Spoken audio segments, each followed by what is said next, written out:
go to Google Images. Okay, you're going to type in the name of a creature. Could be a creature silhouette, could be any sort of creature, plus the word silhouette.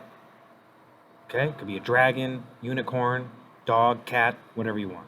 When you find a nice big quality picture, you want to click on that. You want to be able to see the whole shape of the animal. We're going to right click and copy it, and we're going to go to the search bar, look for Word, open up Word in a blank document. Then we're going to go to Layout.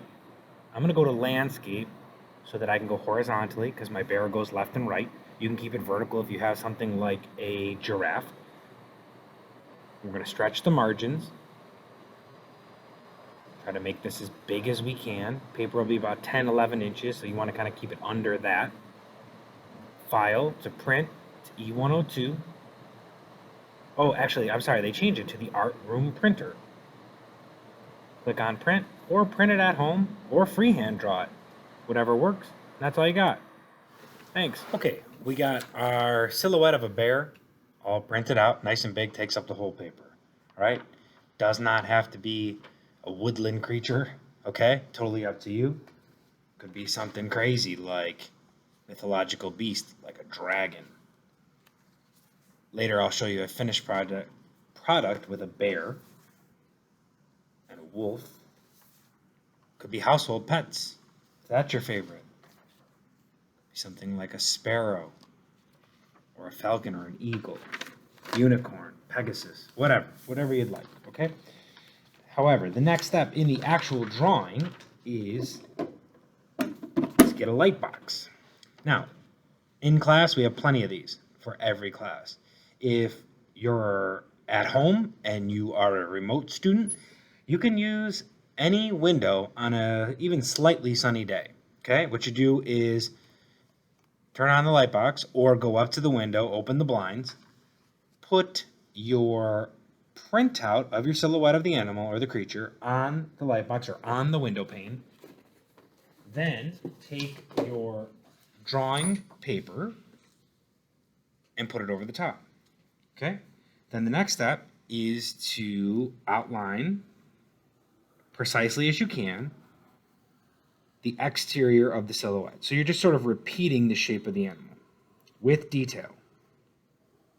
You can't do this so fast that it becomes a blob of a shape. And your paper should be big enough to accommodate the printout. So if you're a remote student and you don't have a ton of big paper, you might have to print something out a little smaller, or you might have to freehand the shape a little smaller on your own so that it fits your paper.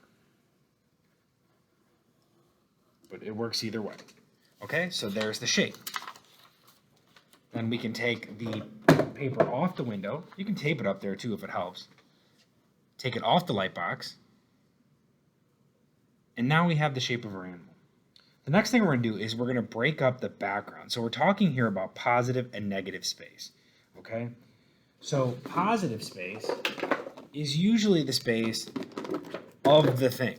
Okay? So positive space. That's the bear. Negative space would be the area where there is nothing. So that would be the background or the emptiness. But we're going to break that up and do something in it. So at logical points, like there's a little bump here on the back,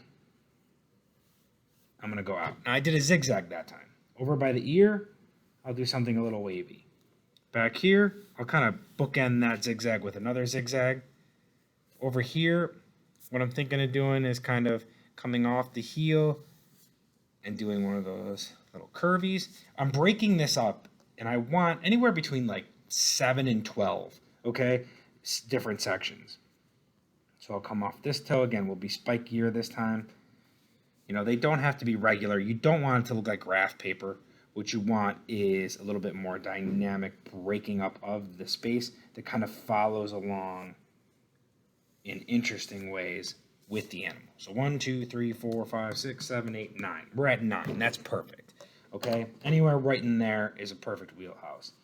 And then what I'm going to do is start to fill in the negative space in each one of those sections with anything that you think looks cool that is repetitive. So patterns, textures, designs, It could be something you associate with the animal, but we're trying to be repetitive with it. It's one of the two things we're focusing on: positive, negative space, and repetitive design. Okay, so for example, these are some old ones, so they're different sizes, but kind of break this down for you. Here is the first one. It's a panther, okay? Pioneer inspired. Here's one with the wolf. Now, what you have with the wolf is you can start to see that I'm doing that repetitive design. Here I got lightning bolts. Here I was inspired by the mountain, so I did kind of like a pyramid type of repetition for mountains. This one's a little bit further along. It's the bear again. Bears are omnivores like us, so they eat berries and plants and other animals. One of their favorites is fish, so I was going to do some fish, kind of repetitive, simple shape. Over here, I just did a kind of a diamond spiral. You can see that same pyramid thing. And then, as many of you know, Chicago Bears are my favorite football team. Okay, so maybe I'll do some repetitive Bears logos, whatever. Keep chugging along. Eventually, what we're going to do is start to color all of those textures, patterns, and repetitive designs in the background. We're going to use marker and colored pencil. Then what we're going to do is we are going to outline the things that we need to outline with a permanent black marker. Okay, so you do the color first, then you can come back in and outline anything that you think you should outline. Finally, you fill in the silhouette of the creature in entirely black. Okay? Light's catching that in a weird way. Sorry. Hopefully you can see. I'll attach a picture of this too so you can see it a little bit better. Okay, but for this one, what I was basically doing is, again, inspired by the bears. I got a bear. Bears eat salmon, kind of salmon scales. Got a football. I got some saw blade ideas just because I like to do some woodworking. I kind of thought it would be cool to have like that warm colors coming out of the mouth. Got a football texture in there. You know, American flag, because the Bears play at Soldier Field. So, whatever. I'm just coming up with things that I think would be fun to draw that would look cool going with my creature silhouette. This is a final copy. Again, that's colored pencil and marker. Same sort of techniques that we've already learned so far this year. So that is the creature silhouette.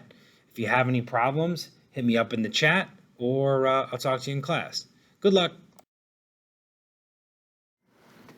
Here's a quick little marker and colored pencil tutorial just to kind of, refresh your memory.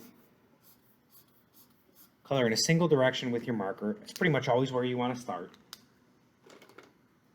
You want colors that have a nice contrast. Sometimes you can layer, especially if colors are in a similar color family. Other times, what you want to do is just go around things so that they don't mix and blend. Because if I go over yellow with purple, it's going to look brown and muddy.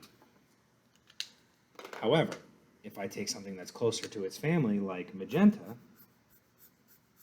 it's going to look a little better on there, over the top of it.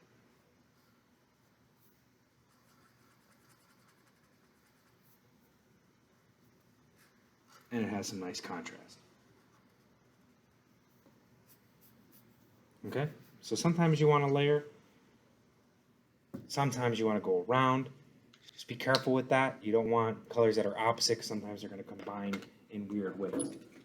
Black would always come at the end. Any sort of outlining that you would like to do, or black lines that you want to put in, you do all the color first. Okay? Colored pencil. Real quick, the best thing you can do with these is mixing and blending. So you take a color, heavy pressure, fade that out, take the other color, work that together. You can even use what's called the colorless blender. This one looks like wood grain. It's got no actual color in it. It's just kind of binder, so you can blend those two colors together. Again, the same kind of thing with the marker. You want to do darker things at the end. If you're doing line work or detail over the top of something, especially if it's black and dark, you would do that at the end. Okay? Get a little bit closer to those two. Just so you get a feel, again, for and colored pencil. Both of those are required in the creature silhouette.